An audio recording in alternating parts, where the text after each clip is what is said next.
Om Swastiastu. Para pemirsa Yuda Triguna Channel dimanapun berada, kali ini kami akan berbagi pengetahuan tentang bersyukur. Ya, bersyukur, hidup ini harus bersyukur. Kita harus mampu bersyukur. Apa yang kita harapkan belum tentu kita akan capai sesuai dengan harapan kita. Apapun yang terjadi hari ini, kita sepatutnya bersyukur. Lalu, apa arti kata bersyukur dalam terminologi Hindu?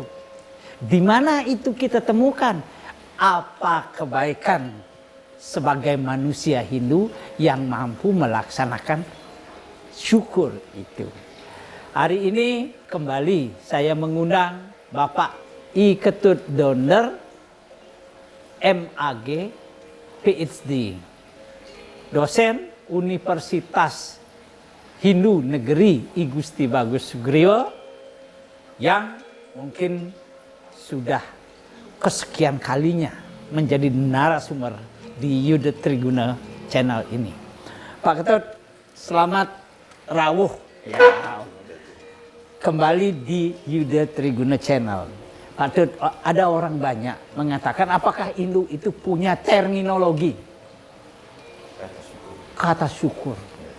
Ya, kalau iya, apa maksudnya? Apa artinya? Di mana kita dapat temukan itu? Kira-kira seperti itu. Om Swastiastu. Ya. Om Swastiastu, pemirsa Yuda Triguna Channel di seluruh Indonesia yang saya cintai, saya hormati. Kali ini saya diundang oleh Tuan Haji untuk menyampaikan hakikat dari rasa bersyukur atau kata syukur dan rasa bersyukur.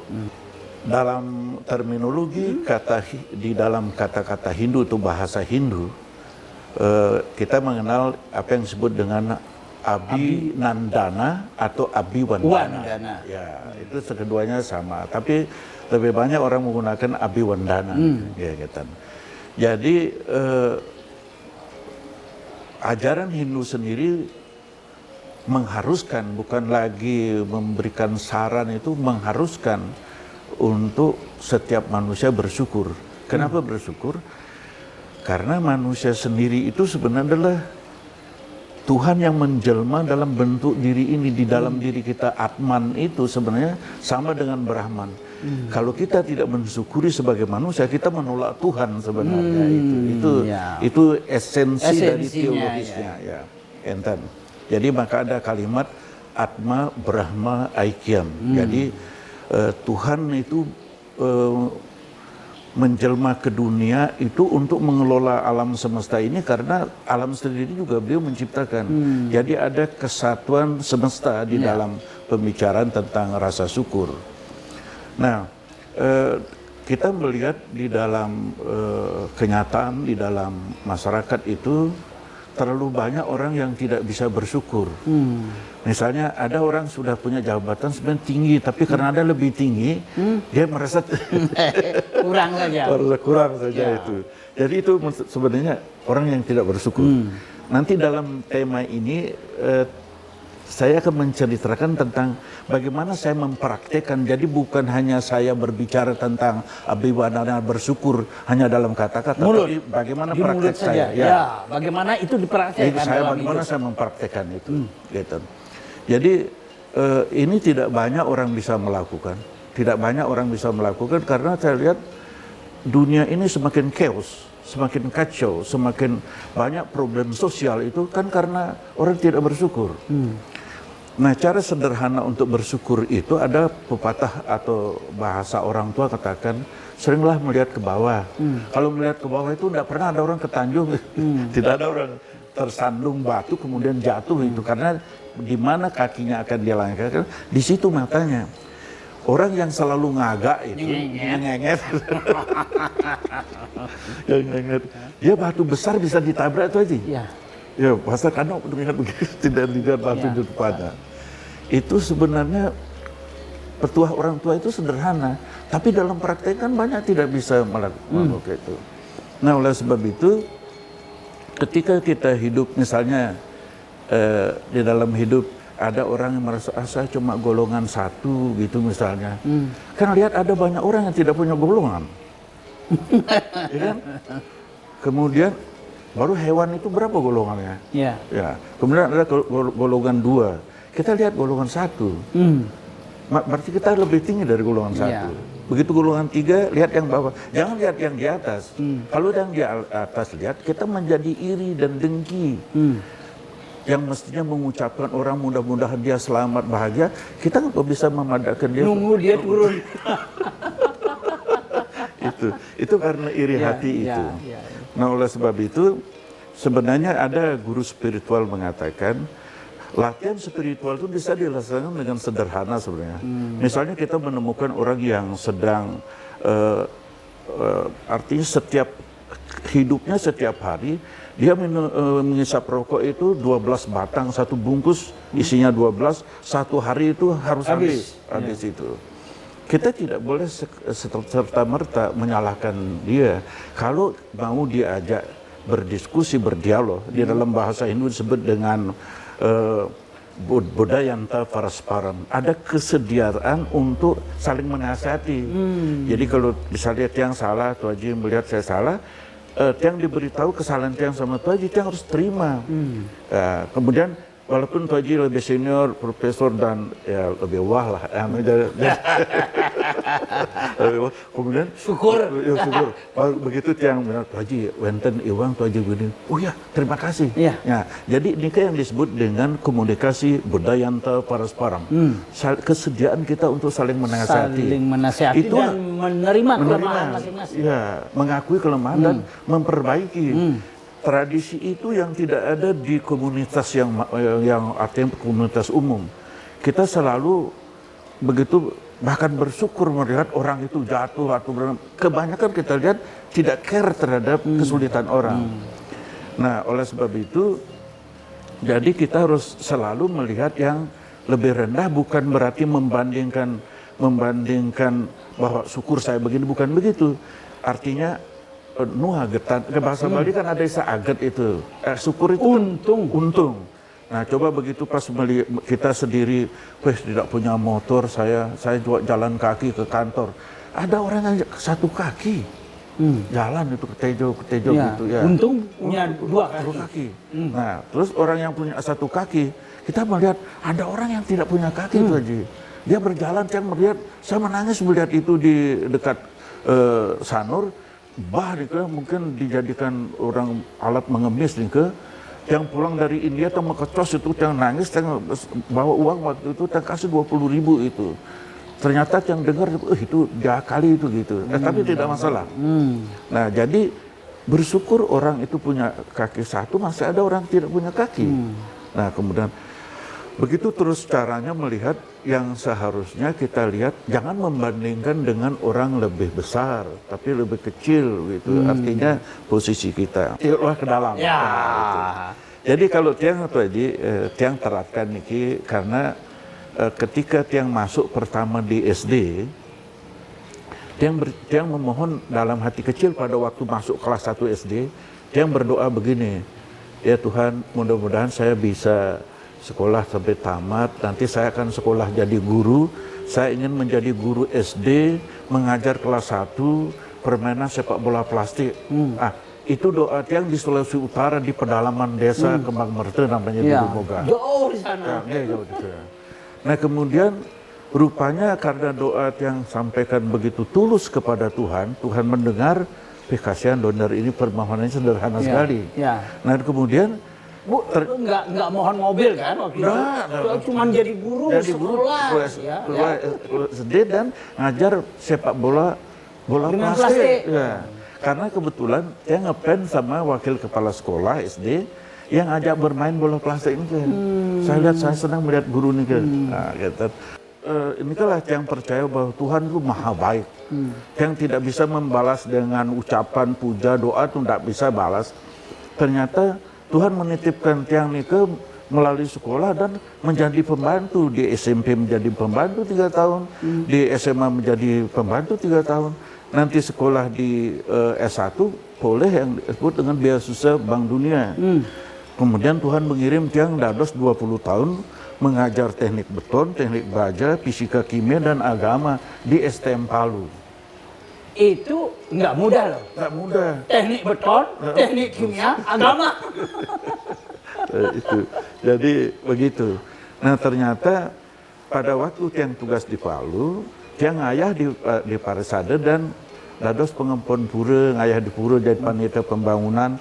Nike yang pura besar sekarang di Palu nike.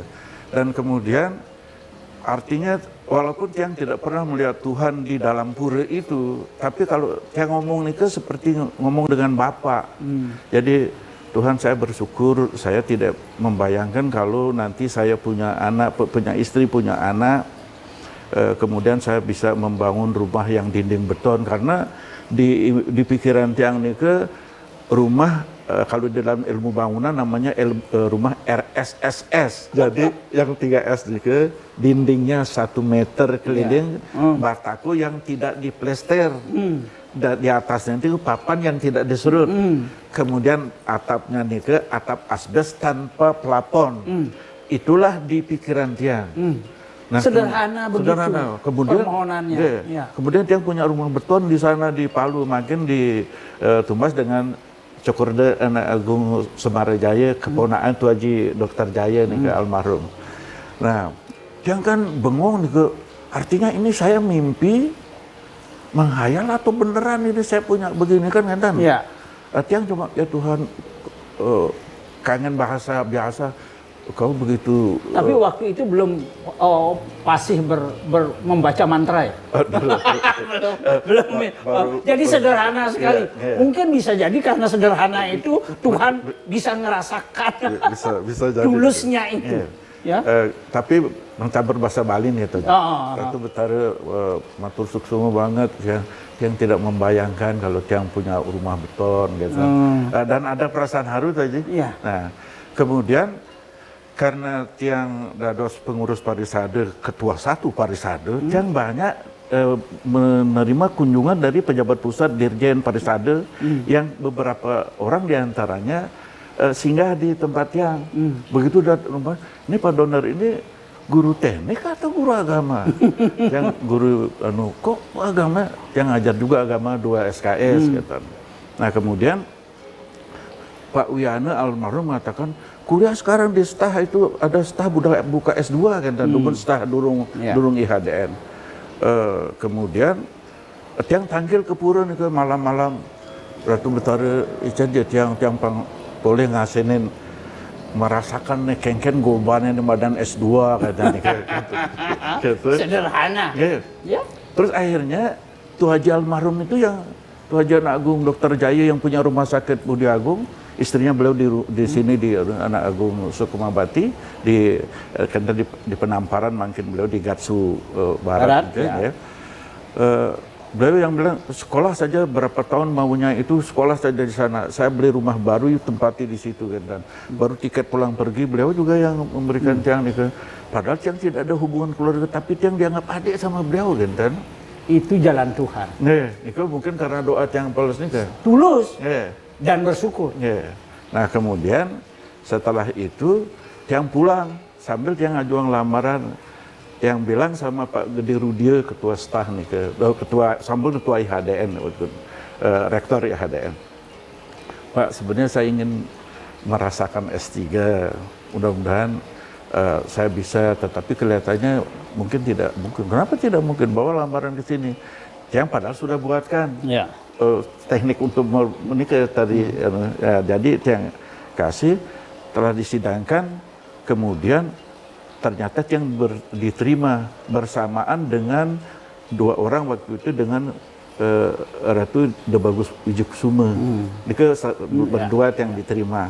Kemudian begitu yang tangkil ke Jakarta, Tu Haji dados dirjen. Wih, kenapa Anda di sini? Yang dados dosen magang, kalau Ratu bercanda dengan tiang, kalau saya jadi saya tidak terima Anda, gitu. Ratu bercanda dengan tiang itu.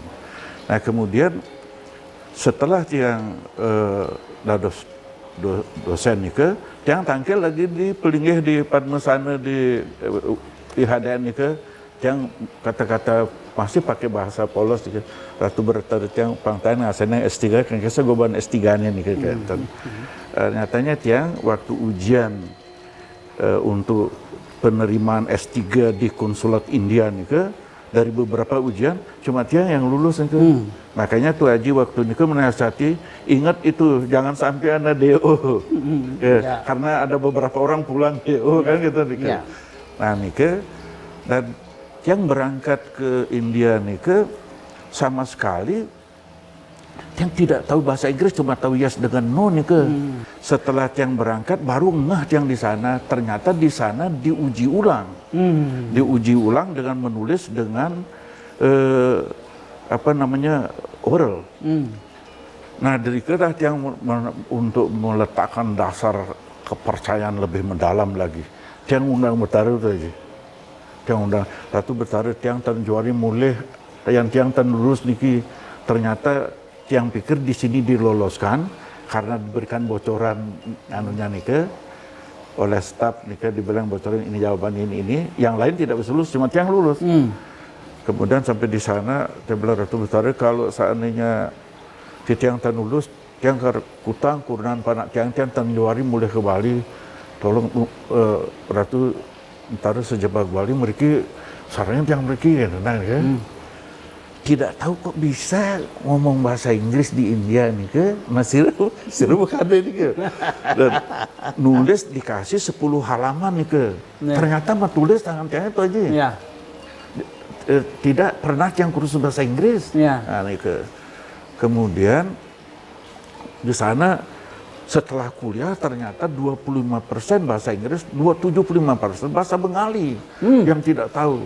Jadi ketika dosen menanya, do you understand? Yes, sebenarnya. What do you know? Yes, jadi pokoknya yes terus. Yes, terus. Jadi dia menjadi bahan tertawaan nih ke. Akhirnya dia belajar bahasa Inggris lewat internet aja, Google segala macam. Kemudian Tiang lunas artinya tidak mengada ini berkaitan dengan Satya Wacana juga. Tiang lunas atau bertaruh samburangan tiang DO, tiang kalau bisa tiang lunas bersidayang tiang 4 tahun selesai. Ternyata tiang 2,5 tahun sudah ujian. Tiang diwisuda di 3 tahunnya. Nah kemudian tiang balik begini. Nah kalau dari pengalaman seperti itu, pantas enggak saya tidak bersyukur nih ke? Ya. Nah, itu yang saya ingin tahu. Dari cerita panjang itu kan sangat individual, menceritakan diri sendiri. Tapi apa hikmah dalam konteks konten ini? Syukur itu. Nah, Nike juga yang menjadikan kenapa dia tidak pernah ngurus kenaikan pangkat sampai 20 tahun saja. Karena 20 tahun yang dia ngurus kenaikan pangkat karena saya bilang saya sudah dihujani oleh rezeki, apalagi yang saya minta. Yang lunas kurunan, yang penting istri saya bisa ajak arisan. Artinya yang sangat bodoh, juaring ajak arisan. Ternyata lumayan lebar. Juaring ajak arisan. Tapi jangan itu istri bapak nonton, jangan dibilang lumayan cantik loh. Kemudian Ratu Betari yang punya istri, tiang lunas anak biar punya anak biar satu saja kan. Lelima yang punya anak itu aja. Bagaimana yang tidak bersyukur saja? Ya. Seandainya itu aja Tuhan pasti orang beler sekali doner gitu kan. Menagi bersih, menurut limo bang, sen masih bersyukur. Kan gitu ya? Ya. Jadi saya kira sudah cukup. Pak Donder telah memberikan ilustrasi, walaupun itu sifatnya sangat pribadi, tapi Pak Donder sesungguhnya ingin menunjukkan kepada para pemirsa bahwa jika hidup ini penuh dengan rasa syukur, maka Anda satu, tidak akan pernah kecewa. Kalau hidup ini penuh dengan rasa syukur, maka Anda terhindar dari stres. Tidak iri. Tidak iri. tidak dendam, tidak menunggu kejatuhan orang, atau apalagi mendoakan orang jatuh. Ya. Saya kira ini penting. Jadi poin penting dari hidup ini, mari kita belajar bersyukur. Karena Tuhan pasti tahu apa yang beliau harus lakukan terhadap seseorang. Semakin tulus kita, semakin ikhlas kita, semakin rajin kita, pasti ada pahala yang akan kita terima. Dan mungkin ada tambahan sedikit Tuh Haji. Ya. Dengan sifat kita selalu bersyukur itu, melihat orang lain kesusahan Tuh Haji, seperti Tuh Haji ceritakan kepada Tiang, Tuh Haji sering keluar air mata itu, Tiang begitu juga melihat orang susah, padahal kita kan tidak mampu membantu. Ternyata air mata kita kan mendoakan dia, Ratu Betara mudah dia dapat rezeki kan, akan tumbuh rasa kasih sayang terhadap Empati. Ya, empati pada Dan orang rasa kasih sayang. Para pemirsa, apa yang diutarakan oleh Pak Ketut Dondon, syukur adalah kata kunci. Walau sebenarnya kita punya istilah yang lebih abdol dalam perspektif Hindu, tetapi seringkali karena kita sudah tanda kutip berbicara tentang kata syukur, tapi tidak apa maksudnya, agar kita selalu melihat bahwa kehidupan ini ada orang yang ada di bawah kita, karena itu mestinya kita berterima kasih dalam kehidupan seperti ini. Terima kasih. Om Santi Santi Santi Om.